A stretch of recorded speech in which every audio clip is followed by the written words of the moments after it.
பிரபல காமெடி நடிகை கோவை சரளா நடிகர் வடிவேலு பத்தி சமீபத்திய பேட்டி ஒண்ணுல தன்னோட அனுபவத்தை பகிர்ந்திருக்காங்க.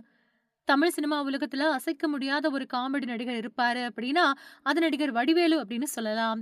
ரொம்ப பெரிய காமெடி ஜாம்பவான். வருஷத்துக்கு 20, 25 படங்கள் அப்படின்னு பம்பரமா சுத்திக்கிட்டு இருந்தாரு வடிவேலு. ஆனா சில அரசியல் தலையீடு காரணமா சினிமாவில இருந்து முற்றிலுமா ஓரம் கட்டப்பட்டாரு. இடையில தன்னோட சொந்த பணத்தை போட்டு சில படங்கள்ல ஹீரோவா நடிச்சாரு. அவரால தொடர்ச்சியா படங்கள்ல நடிக்க முடியல. நடிகரா மட்டுமே இருந்த வடிவேலு அப்படியே இருந்திருக்கணும். இவரோட அரசியல் நுழைவு அப்படிங்கிறது தேவையில்லாத ஒண்ணா மாறிப்போச்சு. ரசிகர்கள் மத்தியில வடிவேலுவுக்கு உண்டான வண்ணம், அவர் மீதான அந்த இணக்கம் அப்படிங்கிறது குறைஞ்சு போச்சு. ஆனா, இப்போ ரொம்ப பெரிய மீம் மெட்டீரியலா சமூக வலைதளத்துல வைரல் ஆகிட்டு இருக்காரு வடிவேலு. இவர பத்தி அப்பப்போ மோசமான குற்றச்சாட்டுகளும் வர்றதுண்டு. வடிவேலு கூட நடிக்கணும் அப்படின்னா, அவர் கூட படுக்கைய பகிர்ந்துக்கணும் அப்படின்னெல்லாம் தகவல்கள் இணைய பக்கத்துல பரவி கிடக்குது. குறிப்பா பிரபல நடிகர் பைல்வான் ரங்கநாதன் வடிவேலுவ பத்தி மோசமான தன்னுடைய அனுபவத்த பகிர்ந்திருக்காரு. நடிகர் வடிவேலு தன் கூட நடிக்கக்கூடிய நடிகைகள அனுபவிக்கிறதுக்காகவே தனியா பண்ணை வீடு வச்சிருக்கிறாரு அப்படின்னு சொல்லியிருந்தாரு. அந்த சர்ச்சையெல்லாம் தாண்டி நடிகர் வடிவேலு இப்போ பிரபலமா இருக்காரு.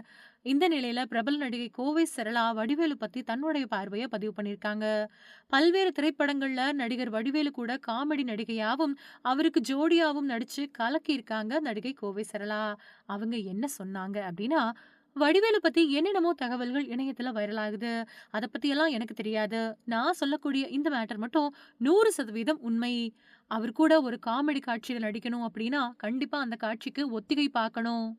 ஒத்திக பார்க்காம நேரடியா கேமரா முன்னாடி நடிகை போயிட்டாங்க அப்படின்னா, அந்த காட்சி சொதப்பிரும். ஏன்னா, அவர் அந்த படப்பிடிப்பு தளத்துல ஆன் ஸ்பாட்ல செய்யக்கூடிய காமெடிய கேட்டதுக்கு பின்னாடி, நம்மால சிரிக்காம இருக்க முடியாது. சிரிப்ப அடக்கிக்கிட்டு நடிச்சா கேமராவுல தெரிஞ்சிரும். அதனால காட்சி என்ன, எப்படி வரப்போகுது அப்படிங்கிறத முன்கூட்டியே ஒத்திக பார்த்துருவோம். அதனால படப்பிடிப்பு தளத்துல அடுத்த அவங்க என்ன செய்ய போறாங்க அப்படிங்கிறது நமக்கு தெரிஞ்சிரும். நாம எப்படி நடிக்கணும் அப்படிங்கிறத தெரிஞ்சுக்கலாம்.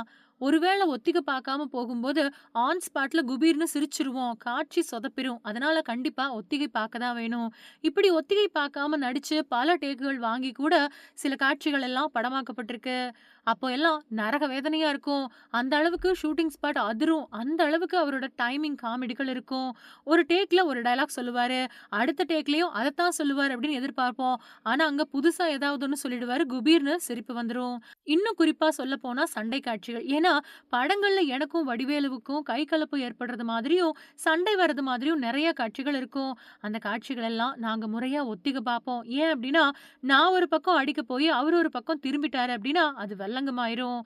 யாராவது ஒருத்தருக்கு அடிபட்டுடும். அதனால முறையா பயிற்சி எடுத்து, நீங்க இப்படிதான் வரணும். நான் அப்படிதான் வருவேன். நான் இப்படிதான் அடிப்பேன் அப்படின்னுலாம் தெளிவா பேசி வச்சுக்குவோம். ஒரு தடவ பேசி வச்சது மாதிரி இல்லாம வடிவேலு தவறா திரும்பிட்டாரு.